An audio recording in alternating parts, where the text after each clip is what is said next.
Hello and welcome back to the Mum Boss Method podcast. I'm Chrissy and I am the Mum Boss, and you are here joining me today for another Mum Boss at Home community check-in. What's that, you say? I heard you say it. This is where I go through all of the check-ins from my at-home client community, where every week they complete a check-in form for me. And we go through their wins, their challenges, their questions, and this is how they get the support that they need from me, as well as our amazing client WhatsApp group and all of the resources that they have available to them as part of the Mum Boss at Home community. If you want to know how you can join the community, check the show notes or come and find me on social media. I'm at the Mum Boss Method on Instagram, or you can find me as Chrissy Hiller on Facebook. Now, I would just like to say we got 100% of check-ins today. I'm very proud of you all. Thank you so much for putting the time aside to do that. So I'm going to first of all go through the wins. I'm going to rattle through these quite quickly.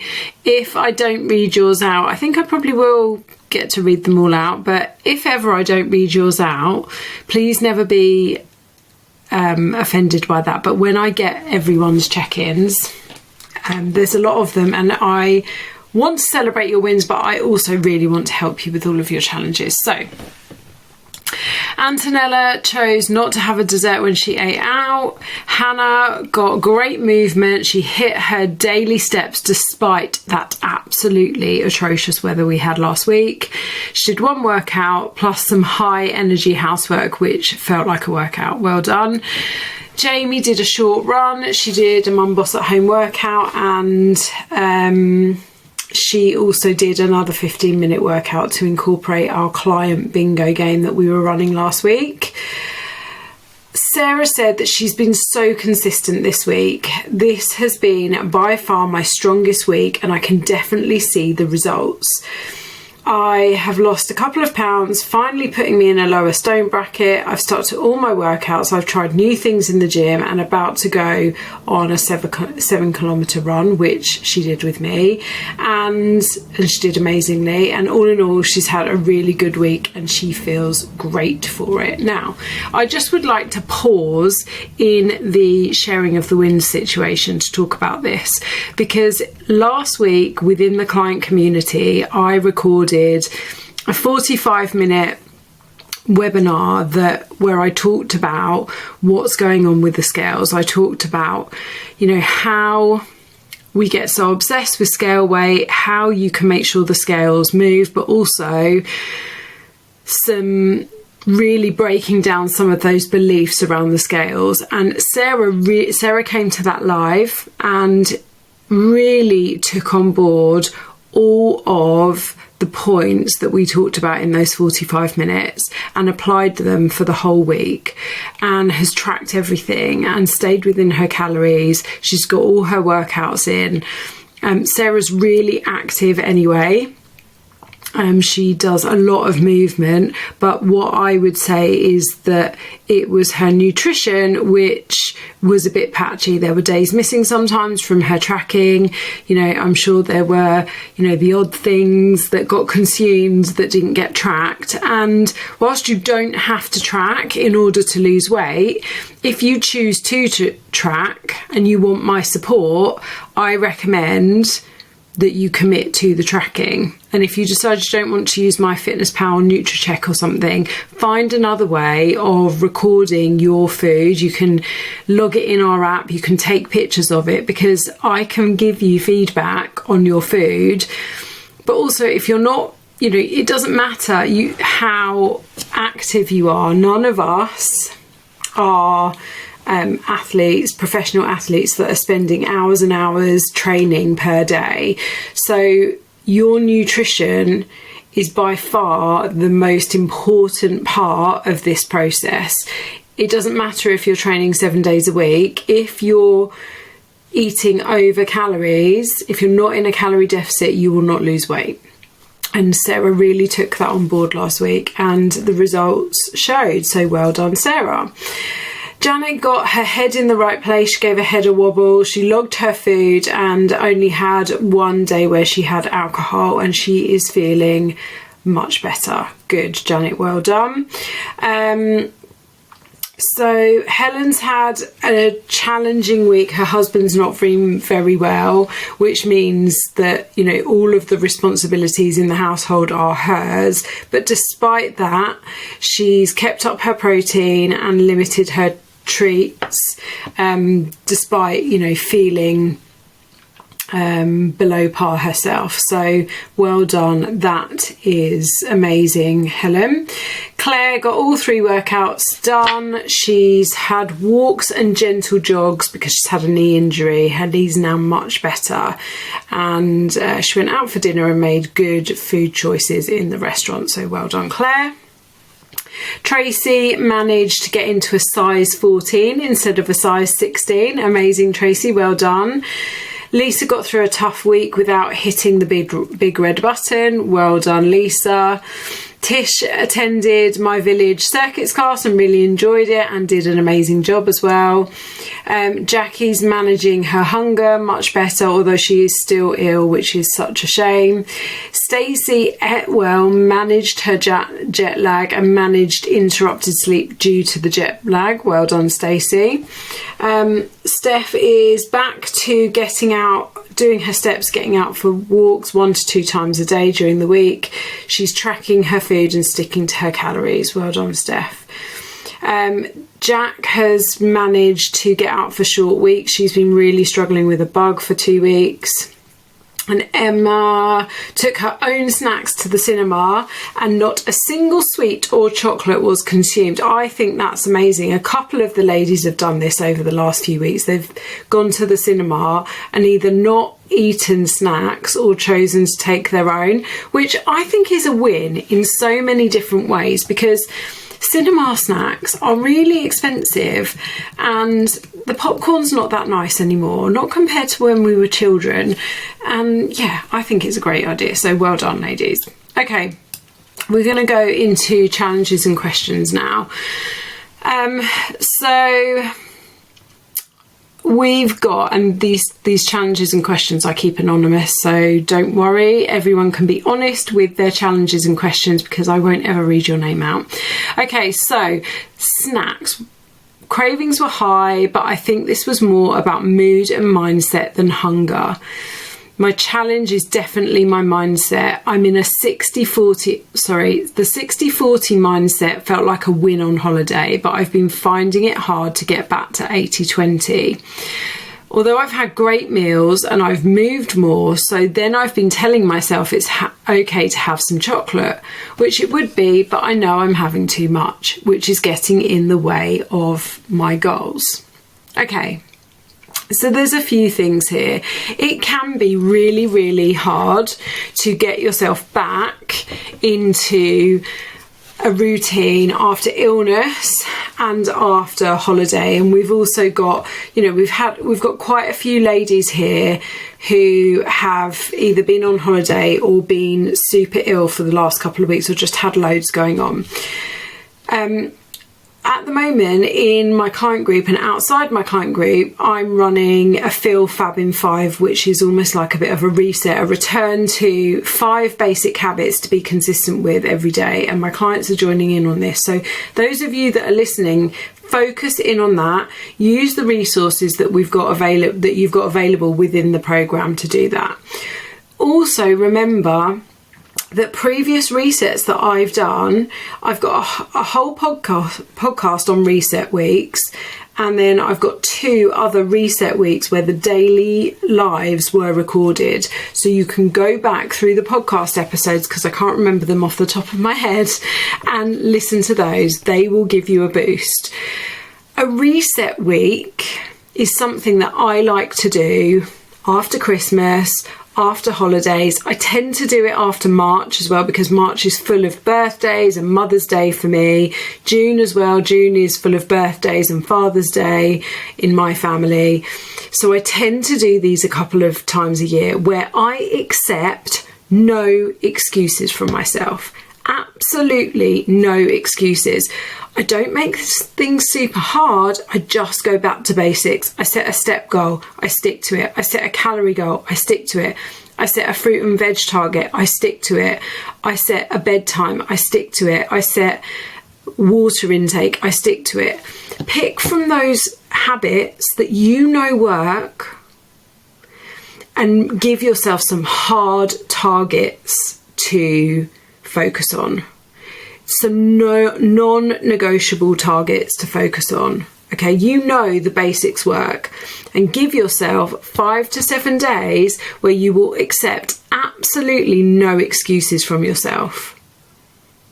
Okay, so that might be right. I am absolutely getting to 7k steps every day this week. I'm without fail going to eat my protein, hit my protein target, and hit within my calorie range every day this week. No excuses. What that then forces you to do is to, 1, be more planful, and 2, be more conscious of the decisions and choices you're making. So this person has said that they're incorporating chocolate because nothing is banned when you work with me, and that's fine. But I can imagine that what's happening here is we're having a couple of squares of chocolate and then we're going back to the cupboard for more chocolate. Okay?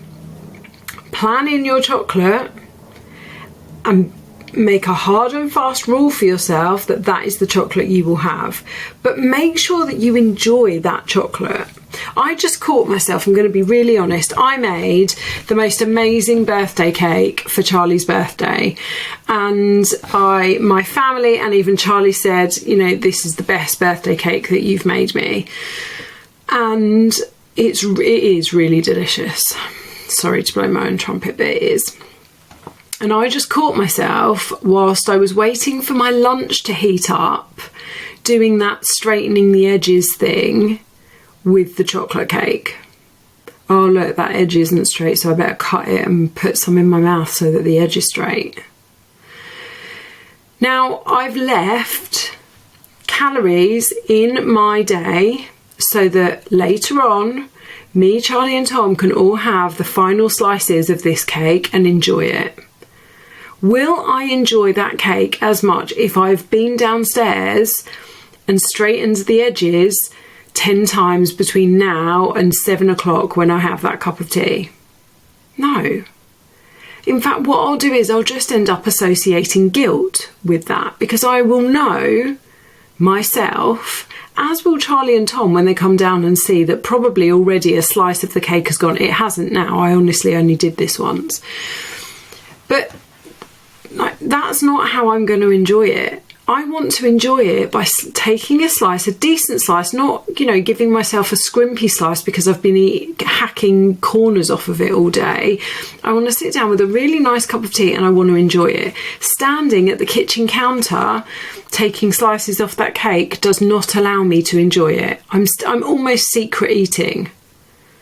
I mean, I'm the only one in the house and I've just told all of you, so not that secret. But it's the same with chocolate. You know, are you making a ritual out of it? Are you making a ritual out of it? Are you breaking off a couple of squares, sitting down, really enjoying them? Or are you going to the cupboard, taking those couple of squares out and eating them standing up in the kitchen? In which case, it's no wonder that a couple of squares aren't doing it for you, because you're not actually enjoying it. You're kind of standing there eating on the go. So 2 things to say. A hard and fast reset, right, this is it, I'm accepting no excuses from myself today, and give yourself a couple of things to really focus on. And then also, if you are planning in some chocolate or the things that you really enjoy and you want to keep that within your 20%, make a ritual out of it. Make sure you're doing it in a way that you are... That's Henry complaining that I haven't taken him out yet. Make sure you're doing it in a way that really is going to allow you to enjoy it. Okay. Now I know this person in particular has been is starting to track calories this week as well. They've really worked on instilling some of their great habits, and now they're stepping up their accountability by starting to track calories. And that is amazing, and just proof that I think we're, 8 weeks down the line of working with me in the at-home program, and you've just now started to track calories. I love that, because you've been really making sure that the other things are habits that are firm and are starting to get ingrained, and now you're starting to take a closer look at your nutrition. Love that. Same person said, thank you for the snacking podcast, it really helped. Would you advise to build a healthy snack into a meal plan so it's more intentional? So what I've just talked to you about is intentionally eating, mindfully eating the things that you want to enjoy. I believe all eating should be intentional. We eat because we're hungry, we eat to fuel, we eat to enjoy. If we're mindlessly eating, it's not intentional.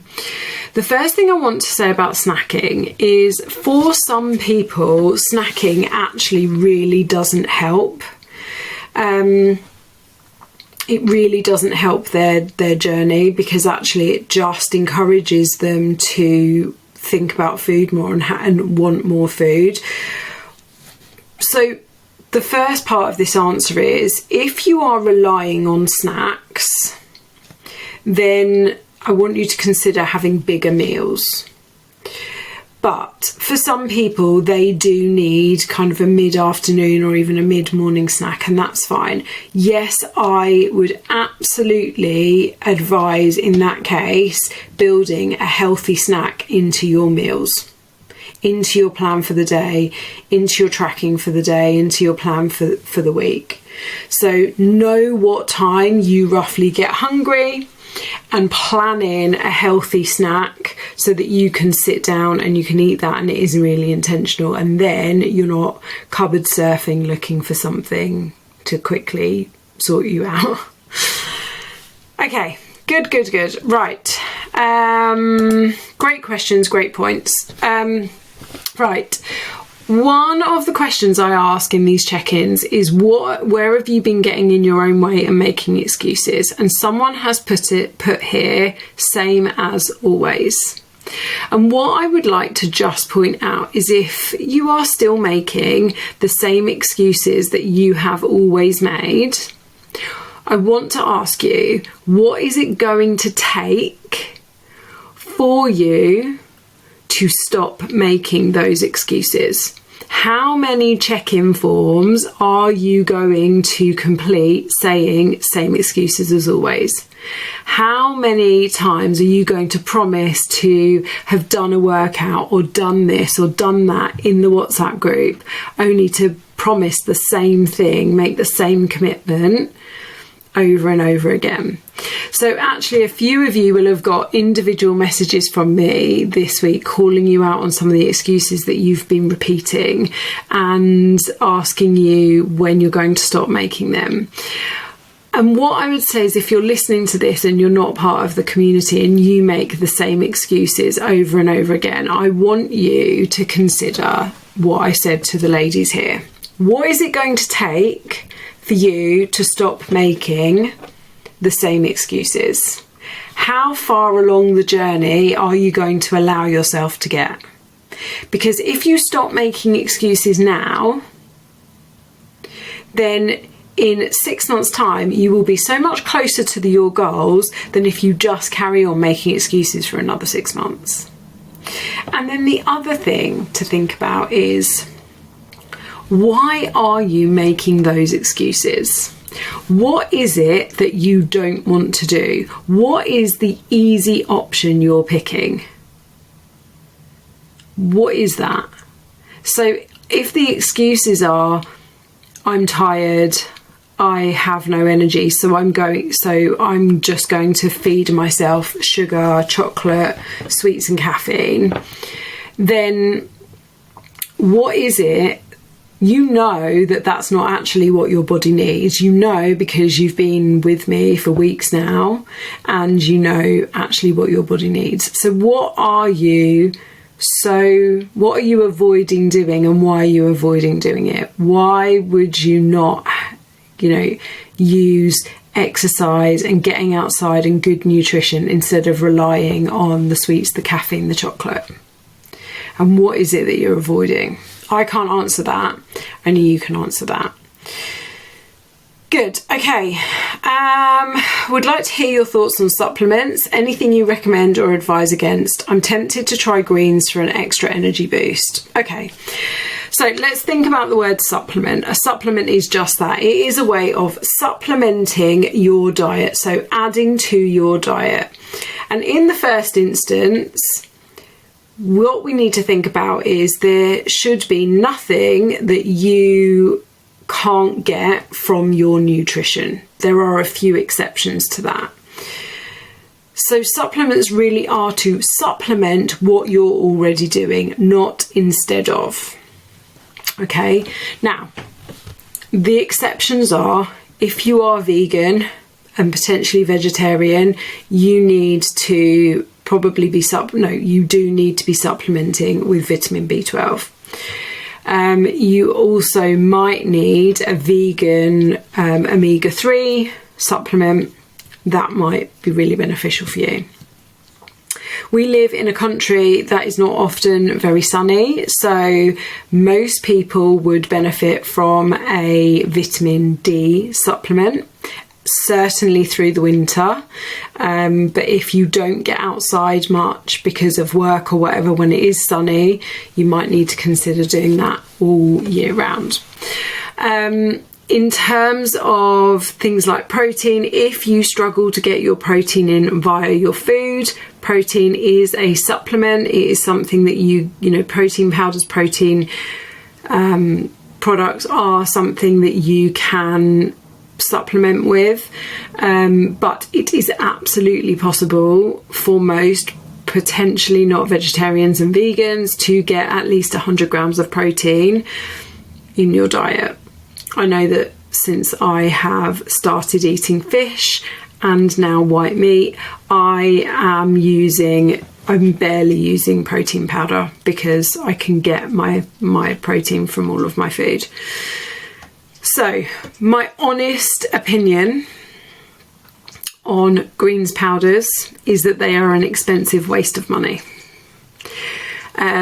You should be able and you should be getting your greens, your vitamins, your minerals, your nutrients from what you're eating. And at best, those greens powders are doing just that. They're supplementing the nutrients that you are going to get from your food. Do I believe they're going to give you an energy boost? I've seen some of these, I'm not going to say the product names, but I have seen some adverts for, natural energy booster. I don't buy into those. I've looked at the ingredients. There's nothing particularly outstanding on there. If you can afford it and you want to, that's absolutely fine, but I don't believe you need to. So I think if you are struggling with energy, then you need to look at other things that are going on in your life. So are you sleeping well? Are you getting enough sleep? Are you getting enough downtime? Are you doing enough self-care? Are you resting enough? Because rest is just as important as exercise. So are you having this person I know is having a full day off of exercise today, and I agree with that. I think they need to. So I absolutely, if you can afford it and you want greens powder, then go for it. But I don't feel that it's something that we need. I think that they are quite expensive and a waste of money. And also, in order to create a greens powder, they put it through a process. You can, get all of that from eating your fruit and vegetables. So that then hasn't been processed. So you asked my honest opinion, and that is it. Anything I recommend, anything I advise against, I don't feel that we need things like pre-workouts. We don't need things like BCAAs, any of that stuff. There are vegans and vegetarians. You may benefit from essential amino acids because, again, it's really hard to create a full protein profile from a vegan and vegetarian diet. It's not impossible, but it requires quite a lot of planning. Most supplements on the market are unnecessary. You might find a broad spectrum multivitamin useful. You might find magnesium useful if you're not sleeping.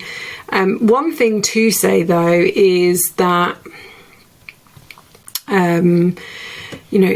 the placebo effect should not be underestimated with some of these things, and by that I mean, some people there's not a huge amount of magnesium, of research to say that magnesium absolutely will help you sleep, but if you take it and you find your sleep improves, then wow, great, take it. I think I've also spoken on the podcast about creatine, so taking 5 to 7 grams of creatine a day. It's the most well-researched supplement there is, and will help you with strength and power in your workouts. And also if you are perimenopausal, it has been, or they think that there is strong evidence to show that it's really good for cognitive function, so it helps brain fog and things. Great. Okay, next, finding my go-to meals for lunch. Don't really enjoy salads in colder weather. So again, I always say with lunch food recipe ideas, go to the WhatsApp group. But one of the things I want to just add with this is, don't be afraid of going outside of what we think is the normal. And breakfast is a really good example of this, right? We think that porridge or yogurt or cereal or toast or eggs is breakfast. Yet in other cultures, a curry is breakfast. So why can't we have different lunches? And an example of this might be that sometimes my shopping comes on a Monday and I've run out of yogurt, so I don't have my yogurt for my breakfast. I have, like I did this morning, I have eggs and toast and loads of veggies and stuff, and then I will have my yogurt for lunch because I've had quite a big breakfast. I'll just swap it around. So don't be afraid of pushing outside of what is the norm, but also leftovers, and don't be afraid of things like sandwiches and wraps. And I think I've talked about this before on the podcast. I've been on this massive soup drive at the minute. I'm loving the M&S big pots of soup. I have a whole pot because they're really good in terms of calories and protein, and then I add extra protein to it. It takes me 2 minutes to heat it all up, and it keeps me really full. So use the WhatsApp group, but also, think about leftovers. Don't be afraid of sandwiches, of wraps, things like soup with stuff added into them. Okay. Right, couple of questions here, or comments around kind of planning and stuff. So one was, I had a takeaway on Friday evening. Both me and my husband were too tired to cook, but actually that was lack of planning. Not eating breakfast because I couldn't be bothered, which actually translated to I haven't been organised and planned the latter half of the week and ran out of yogurt. Been shopping this week and have 3 large pots of yogurt and 3 bags of frozen berries in the freezer, so won't run out this week. So I thought that was really good honesty on both of these points. And listen, I've done that. Right, I'll plan the first half of the week and then I'll plan the second half of the week later. But planning always feels so boring for me to talk about. But just to bring, bring it in a little bit more into, real life examples with me. I felt like I didn't plan and didn't stick to my regular routine as much as I normally would last week, which is crazy considering it was Charlie's birthday at the weekend. We had family coming down, we had all his friends coming over, and it felt really rushed and really, really stressful at times in the last 7 days. So this week I've really committed to staying planned and organised through the whole week. And as much as it is not sexy and it's not fun and it's not exciting, planning does make your week go easier. That's just a simple fact. It can't prevent the poop from hitting the fan, but it will make your life easier, and there is no getting around that. So if you are not planning, ask yourself why not. When it comes to time to plan the week, what excuses are you making to yourself? Oh, I can't be bothered. Oh, I don't have time. Oh, I'll wing it. Oh, I'll wing it was the one I always used to be. Oh, it'll be all right. Doesn't matter. I'll wing it. And yeah, I did wing it. But I cannot tell you how much easier my life it has been this year since consistently planning my weeks, planning every single meal, even to the point of planning what I'm doing each day at work, what content everything. I plan everything when I'm going out for my walks, everything. And my life has been so much easier this year because I've been doing that since the beginning of January. So we can all wing it, and we do wing it, but life is easier if you plan. So I would really, really challenge yourself to work out why it is you're not planning. What are you telling yourself when it comes to the point of planning? And really challenge yourself on that. My protein choices are too high in fat as I'm going over my daily fat target. I need to eat lower fat protein foods. So one thing I just really want to point out to everyone is your protein target is a hard target. Your calorie target is a hard target. What do I mean by those? I mean, you could absolutely you can choose to go over your calories if you want to. That's completely up to you. But your calorie and your protein targets are the most important targets. The app that we use, the Everfit app that we use, doesn't give me a choice but to set you a fat and a carb goal as well as a protein goal. But you don't need to worry about carbs and fat at all. So if actually, with fat, it's really important we eat enough fat as women, which is around 40 to 50 grams. But if you are going over that, it really isn't a massive problem. The rub will be, when it becomes a problem is because fat has so many more calories per gram than protein and carbs. So fat has 9 calories per gram, protein and carbs have 4 calories. So for 100 grams of fat, something like a salmon or like a ribeye steak, for example, they will be more calories per gram because they are higher fat content protein. So what will happen is you will overshoot your calories because you are picking those higher fat protein sources. But I'm not concerned about this because of the fat content. I'm just more thinking about your overall calories, because fat's great, fat's delicious, the fat in food is delicious, but if you're eating too much fat, there'll be less calories for other things. Now, this person in particular, whilst your tracking is accurate for the last week, it doesn't look like you've been overshooting your calories. It looks like you've been undershooting them by quite a bit, but it could be that you're not fully tracking everything. So the summary of that is, the short version is, don't worry about your fat target. I want you to the more important thing is hit your calories and hit your protein, and then fats and carbs take care of themselves. You in particular, because you run, you need to make sure you're eating enough carbs.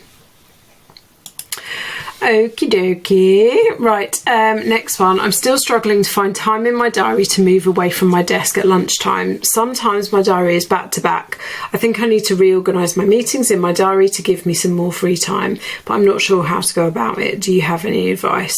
Okay, so I'm obviously I don't work in your job. I don't know what your boss is like. I don't know the constraints of your day, but the one thing that I really learned from 23 years in a corporate environment is you need to set boundaries. I need a little slurp of my drink. Those of you watching on YouTube, I'm drinking a Coke Zero. We'll see, I'm drinking a Coke Zero. Very rarely drink fizzy drinks, but I felt the need today. I think that's having 7 13-year-olds in my house all weekend. So you need to set boundaries. You need to take responsibility and take ownership for your own diary. So, you know, if someone put a meeting in your diary at 6 a.m, would you say yes to it? No. So why is it okay to put meetings in your diary across lunchtime? Now, the question is, are you putting those meetings in, or is someone else and you're accepting them? You don't have to accept them. My recommendation is start by blocking out your diary across lunchtime. That's what I do. My diary is blocked out every day, 12:30 till 1:30, so that no one else can put an appointment in there. And then I choose at what time, you know, whether I'm going to walk first or eat first, and then I'll do the other one afterwards. So the first thing is block out the diary across lunchtime so that you've got time to eat and you've got time to get out. Secondly, get really honest with yourself. Are you putting meetings in your diary across lunchtime? Are you being in charge of that? In which case, are you trying to please too many people? I know you're in quite a new, relatively new job. Are you trying to please people? Are you accepting meetings across lunchtime? Are you accepting back-to-back meetings? In which case, what's the worst that can happen if you say, no, I can't do a meeting there, it will have to be at another time? If you block out your diary across lunchtime, they'll see you're not available at that time. But what's the worst that's going to happen if you say, no, I can't do a meeting at that time? Like I say, if it was, 6 a.m. in the morning or 8 p.m. at night, would you accept it? I would hope not. The other thing that I was going to say, which may have just emptied itself out of my head, is, are you people pleasing? Or could you, if it's an hour meeting and it's going across lunchtime, could you say, I can't do an hour, but can we do half an hour? Compromise. If the meeting has to happen that day and that is the only time you have, could that meeting be done in half an hour? Remembering my time from the work environment, sometimes we'd have meetings about meetings about meetings, and they were just unnecessary. Other tips, walking meetings. If it's just you and one other person, could you actually have a meeting where you walk and talk? Does it have to be, if it's like a Teams meeting or a Zoom meeting, does it have to be a cameras on meeting? Could it be just an audio meeting so you can walk and talk at the same time?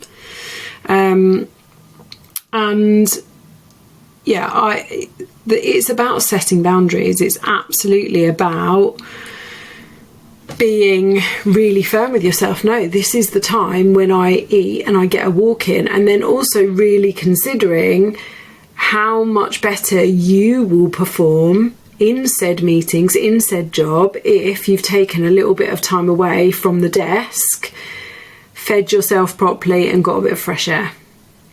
So hopefully those things help. Okay, so this person's not been very well. I'm actually quite proud of myself for listening to my body and resting when I can. I do think I've used low energy as an excuse to not get out for a walk, and I challenged this person with that as well.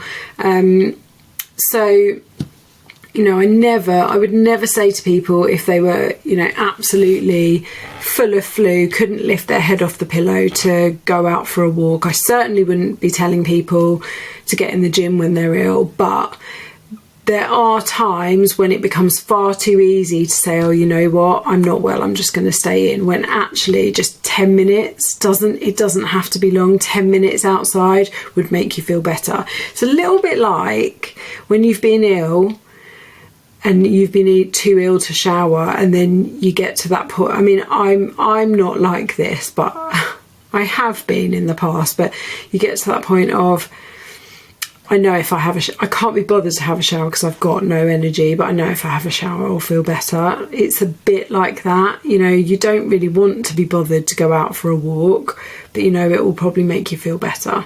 So yeah, I challenge you to not use that excuse. And then the same person was worried about their energy levels being low and should they reduce their calories. They're worried that they're not burning enough calories, which could mean putting on weight. So if we just think about this a little bit, this is a little bit counterintuitive. And I've had a conversation with this person. Actually, whilst I can't see their tracking because they've not been consistently tracking for the last week and a half, they've said they've not been eating very much anyway. So if you're not eating very much, you don't need to reduce your calories, firstly.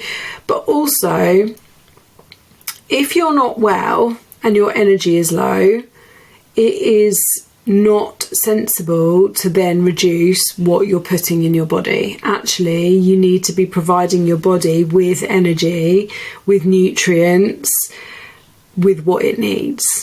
Now, it doesn't need crisps, chocolate and biscuits, but it will need, you know, protein, fruit, vegetables, nutrients, fibre, and good carb sources. So for a week or two, I don't want you to worry about it. But I do want you to think, well, if I don't have energy, if I don't put food in my body, then I'm not going to have energy, right? So it's a bit counterintuitive. Okay, so I did 4 gym sessions. However, I don't think I pushed myself as much as I could have. I think I need to write down and plan my workouts in advance. So this is for everyone. Always, always, always go into the gym with a plan of what you're doing. You all have access to gym workouts within Everfit, and if you want my help with those, all you have to do is give me a shout. Always go into the gym with a plan. Always. It's like going into the supermarket without a shopping list. You'll just buy a load of rubbish. In the gym, you just won't have an effective workout. So an effective workout is a planned workout, and that's what I'm here for. Use me, let me help you with your workouts. So yes, please go into the gym with a workout. Okay, I still have a bit of a cheat meal mentality. I had a takeaway. I chose chicken and chips. I did put it in my MyFitnessPal, but I felt a bit guilty about having it. I didn't class it as a cheat meal, but I still felt guilty. So firstly, I don't agree with cheat meals. I've got a jumper upstairs that says cheat day, and I remember when this was like a big thing, 8-9 years ago, cheat days, maybe even more recently than that. I don't believe in cheat meals, because what we're telling ourselves if we have this cheat meal mentality is that cheat meal is bad food. We're telling ourselves that what we're eating is bad food. Now, this person is only on their 2nd week in the program, so this is going to take time to unpick, but we don't use the term cheat. We don't even use the term treat. Like, food is food is food is food. There's no good food, there's no bad food. It's bad food if you're allergic to it, right? But you're not allergic to that. You had a takeaway, you enjoyed it, it's okay. Track it, enjoy it, that's fine. And then make the next meal, breakfast the next day, more in line with your goals. There's nothing wrong with this. But cheat meals and having that cheat meal mentality really does negatively impact your relationship with food. So I really encourage you to step away from that. On the scales, I'm the heaviest I've ever been. I'm worried I'm going to lose motivation. The motivation I currently have is I feel like that it's going to take forever to get where I want to be. Any tips on keeping positive? Yes. So this journey is, I don't do quick fixes. You're all aware of that. Whether you're working with me currently or not, we don't do quick fixes here, because look at all of the quick fixes you've tried to do in the past and where they left you. Okay, what we are doing is we are learning habits and behaviours that will serve you for life. Meaning that in 10 years' time, you will know how to do this without doing some fad diet. You'll just have the tools to do this. And, so ideally, you can just sit away at maintenance, but if your weight does change, you know how to do this without doing a fad. So it's not going to be a quick fix. What I want you to focus on is focus on taking the actions, focus on enjoying the process. So you've really enjoyed your exercise so far, you're really enjoying changing that mindset around food. Celebrate the progress, and remember that progress isn't just on the scales. So celebrate your workouts, celebrate how you're feeling, celebrate your energy, celebrate new things that you're learning, celebrate your measurements and your pictures and your weight, but celebrate those things. Action breeds motivation. So each week I want you to look at what you've achieved the week before, and that's the point of your check-in. And use the community and use me if you feel the dip in motivation. Okay, what else do we have?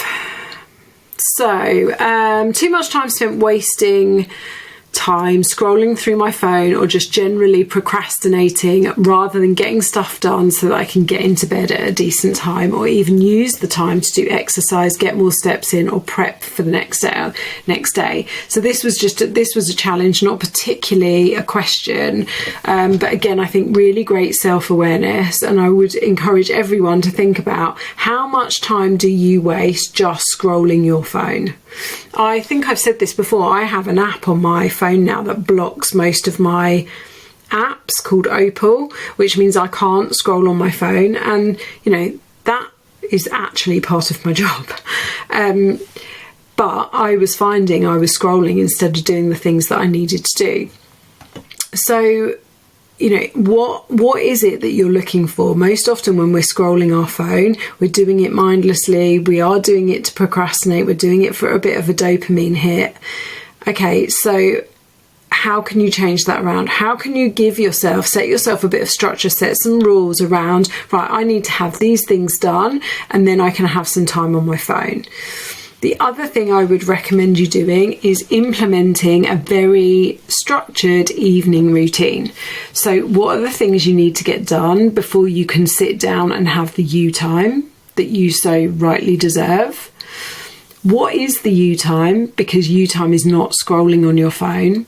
And then what is your kind of bedtime routine? So again, for me, I really try hard not to look at my phone after 9. And so if any of you get messages from me after 9, feel free to tell me off. But trying to make sure that 30 minutes to an hour before bed you're not scrolling your phone, because your sleep will be better for it. So yeah, create yourself a bit of a structure, a bit of a routine for the evenings. What are the things you need to get done? What does your you time look like, and how can you then make your bedtime routine inclusive of not scrolling on your phone? Next question. I generally have my heaviest meal, a higher proportion of calories in the evening at dinner time versus lunch and breakfast. However, I often hear the advice: eat breakfast like a king, lunch like a prince, and dinner like a pauper. What is your take on this? Should I be eating more for breakfast and lunch and try reducing what I'm eating at dinner time? So there is a little bit of science behind this, because if you think about it, most of us, unless you're a shift worker, most of us tend to eat our heaviest meal later in the day, and then we tend to move less, right?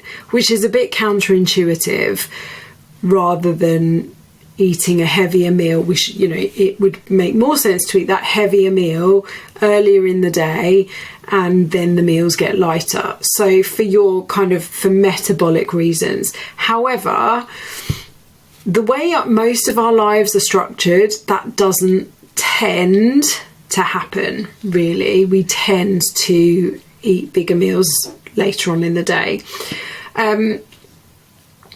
This really comes down to preference, and you can teach yourself to do whatever. So if I use myself as an example, quite often when my dad and my stepmom are here, or they come here, so they have like a 3-hour drive to get here, they'll eat a really big breakfast on their way. And that big breakfast might be at some time between 9 and 10 o'clock in the morning.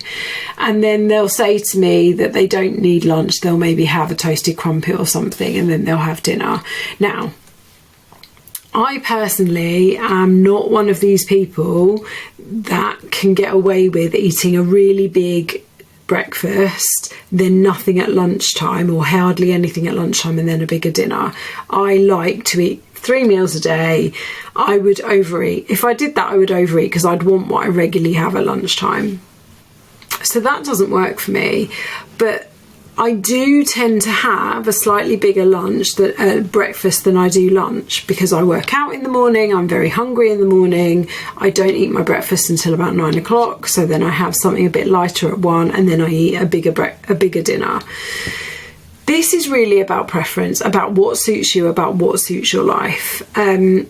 So yes, there's a little bit of research that says, you know, potentially it's better for us to eat larger meals earlier in the day. Is it going to make a massive difference to us as general population? Not really. Make it work for you. Make it work for you.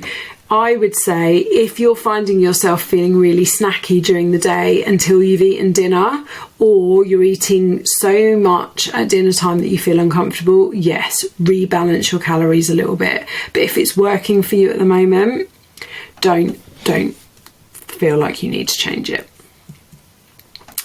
Okay. Next challenge. I'm really drained from this bug. It's hard to stay on track when there's zero energy. I feel so behind in my marathon training. I'm finding it hard not to be demotivated. So, like I say, there's been quite a bit of illness and people being away. If you're still feeling ill, there is kind of no hard reset to be done. But what I do want to say again is, when you are ill, it is about what your body needs versus what your body wants. So I would really question, remember, your nutrition should support your health. Now, that's not to say you're never going to get ill if you have, an 80 to 90% nutritious diet. That's not sensible. But whilst you're feeling this bad, your diet should be supporting you. So I would question, are you getting your protein? Are you getting your 5 fruit and veg? Are you trying to get out for walks? I know you are. Are you trying to get some fresh air?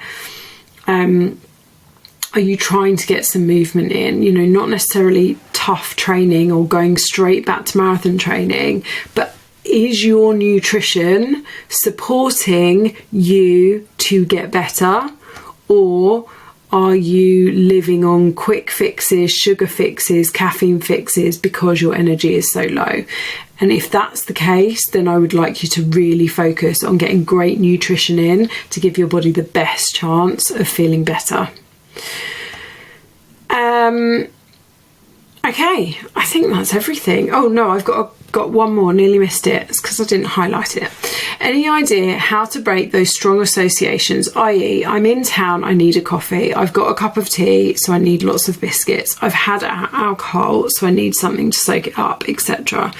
Okay, so there's a couple of things here, and I'm just going to go through kind of the things that have worked for me and for clients in the past.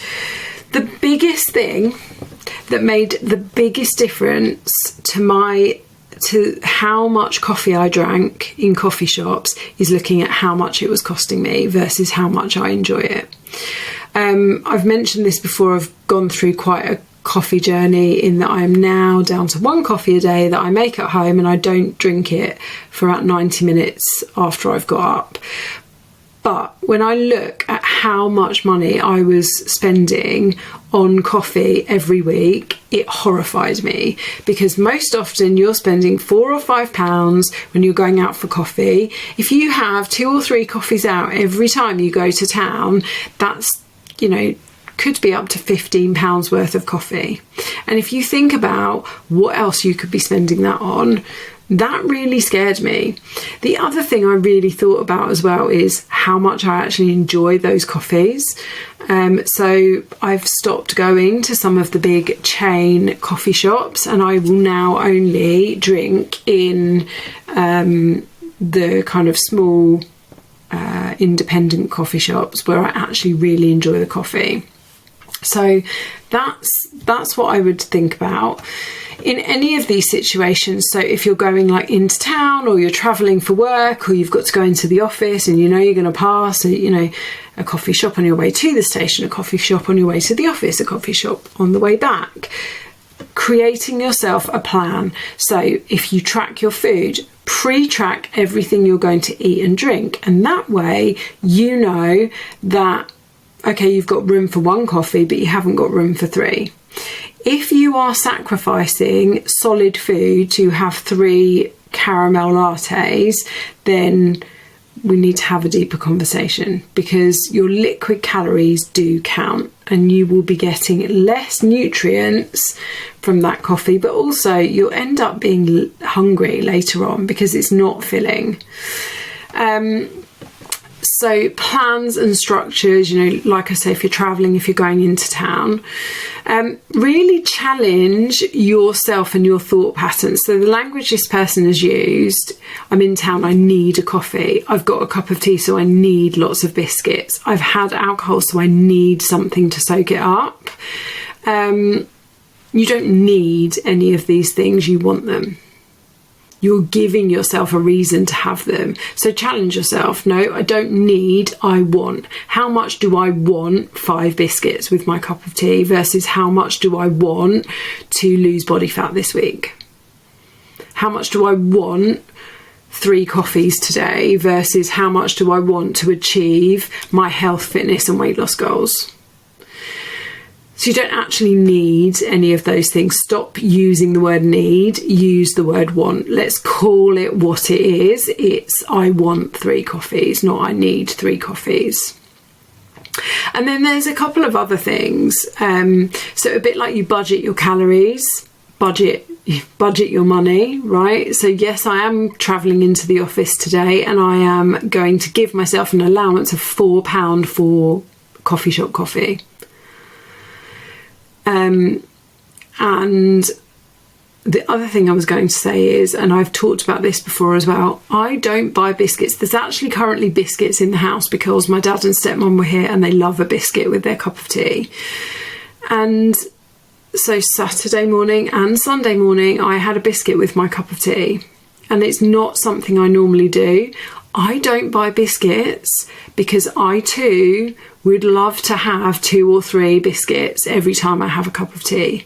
And it's not something I want to be doing, so I just don't buy the biscuits. So there's also that. You've got that choice. Don't go in the coffee shop. Don't spend the money. Don't buy the biscuits. If you've had alcohol, make sure you've eaten be aware that alcohol will make you think you need a load of food. You're not actually soaking up the alcohol, you're just adding calories. Have a decent meal before you have the drinks, and then you're not actually hungry, you don't actually need food, it's the alcohol. But really challenge your language. You don't actually need any of those things, you just want them. Okay, well, that has been an awesome hour of chatting to all of you. Thank you very much for all of your check-ins. Have an awesome week, everyone, and I will speak to you on the other side. Bye.